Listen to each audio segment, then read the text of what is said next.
All right, so House Lab guy here. We're just up in an attic today.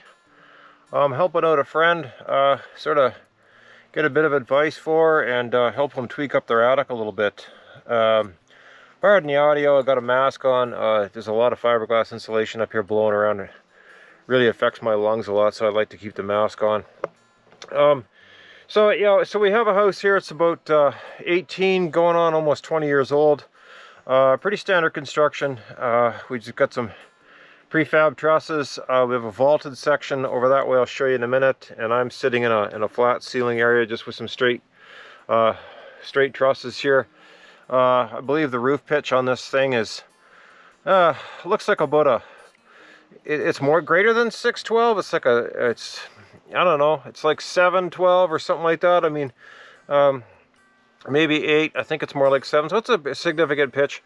In any case, what we got on the flat section is we've got some loose fill insulation. Okay, now that could be, it's pretty sure it's fiberglass, but there's two options there. Generally speaking, is cellulose and fiberglass. So with it's going to vary a little bit depending on the manufacturer. As we can see it there, we've disturbed it a little bit, but you can see where we've been adding some batt insulation on top. But this loose fluffy stuff here is what we call loose fill. So basically it gets chewed up in a hopper in a truck.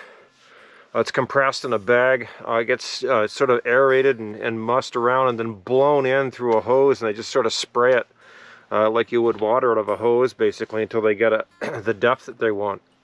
Excuse me. So with fiberglass, I mean, you're generally looking at, I don't know, 2.7, 2.8 for an R value per inch, okay? So it's going to be less than 3 typically. Some people say 3, but it's around that zone, okay? Cellulose is a little bit higher. I've seen numbers like 3.8 per inch. So we have 11 inches here, okay? So let me just see if I can figure out what the heck I did with my measuring tape. There it is. We'll go and we're going to take a peek at a piece here. Now I've disturbed this a fair bit, so you can't exactly tell, but I have measured it around in some undisturbed areas. And we can see right there, in the undisturbed areas I was getting 10 to 11 inches. Okay, so for the benefit of the doubt, I went up to 11 inches. And it being fiberglass, that's somewhere in the neighborhood of about an R30, but it's settled. This is the other thing that happens to loose fill, and that's over time with gravity. Any moisture buildup that's happened in the attic will rain down on this stuff. We talk about that in depth later for sure. But it does settle, okay? So it gets compressed. So as we know with insulation, the more it's compressed, the less air it holds, and that can lower its ability to resist convection or conduction as well, okay? So it's thermal ability. This is likely settled a fair bit. My guess is I actually worked on some houses in and around this area, and the standard back at that time when this house was built was usually R35. Sometimes you'd see R40, but R35 is probably what they were shooting for when they put this attic in here. We don't have that now. As I say, it's settled. It's also done something too. It's a little difficult to sort of see where we've disturbed it. Is it will do what they call clumping. Now, they claim they've fixed this issue with the product these days, but as it ages, especially with moisture load, it tends to start to clump.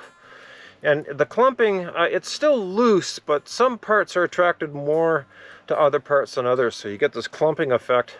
And what that allows for is less dense areas, which are almost like you could call them a void, and that allows for convection to seep up through the drywall on the bottom side, you know, the ceiling and the room below us, to move up through and radiate through.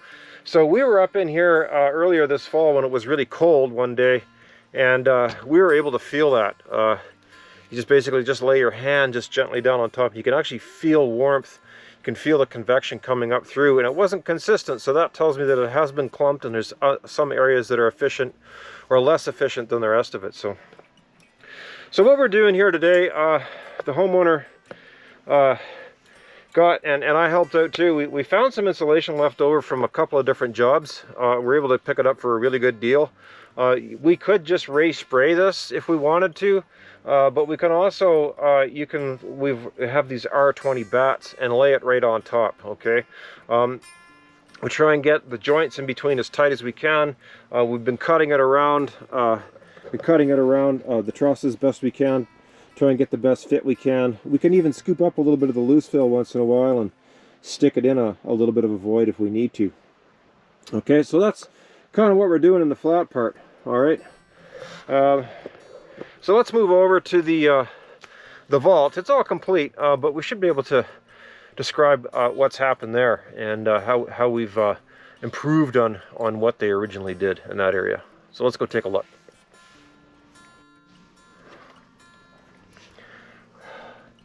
Okay, so there's the scissor portion of the vaulted ceiling underneath. You can see what we've done is we've laid these R20 bats, and we've laid them for the most part longitudinally when we could, all the way down into those areas. You crawled down there, we're upside down. The reason we did this is the bottom cord of these trusses are down that way, and they put big thick R40 bats from the bottom side when the house was under construction before the ceiling was drywalled. What happens is there's an inherent gap in between each piece, between each truss at the bottom of the bottom cord that we can't see, and that leaks. Okay, so not many builders are going to do it in an attic, but ideally you'd come in here and lay this stuff perpendicular to cover all those cracks that are running this way before you put the sheathing on. Because it's not a lot of fun climbing around up in here. It's not effective at all production-wise. But for a do-it-yourself or homeowner, it is doable, and that's kind of what's going on here. And this was actually done earlier, and last winter it made a huge difference in this house because it was leaking. Okay, so if you're going to have an attic, this is a good route to go. So we've got like approximately, theoretically, an R60 in this vault.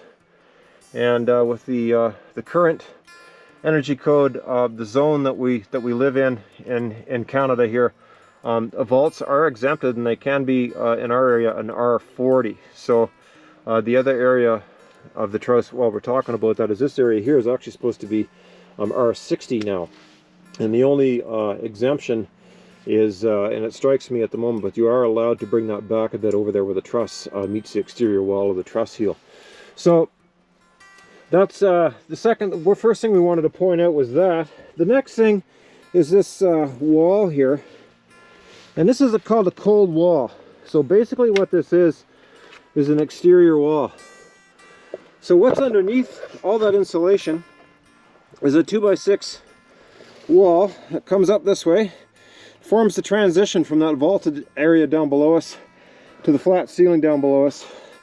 They insulated inside, in between the stud spaces, up to a double top plate, which is on an angle that meets the bottom cord of those trusses in there, and then they stopped.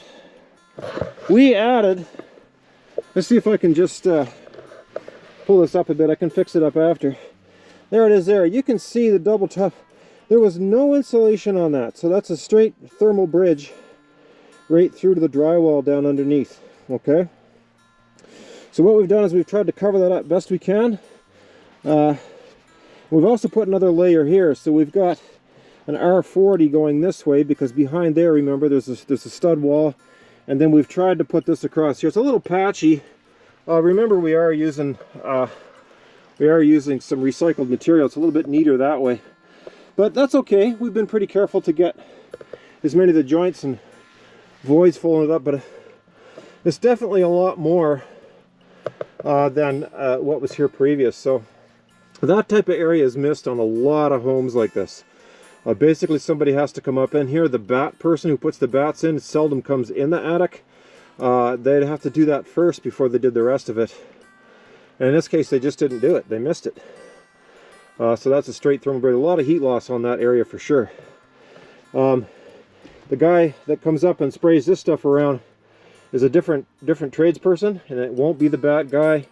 The bat people, they may see it and shake their head and walk away. Maybe they report it, but nobody comes back and does it.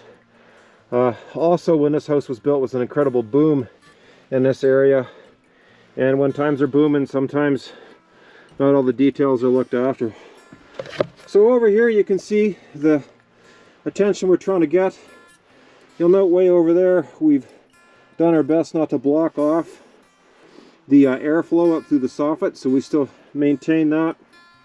Same with over there on the vault. It's virtually impossible to show that to you. We actually put some what we call chutes. If you look carefully way over that way, you can see a pink thing.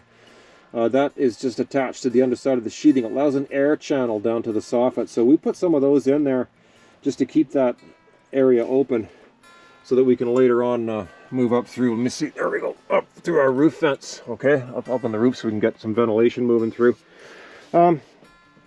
This is a big improvement. Once we get all this done, over that way you can see those cardboard insulation stops. They're doing their job.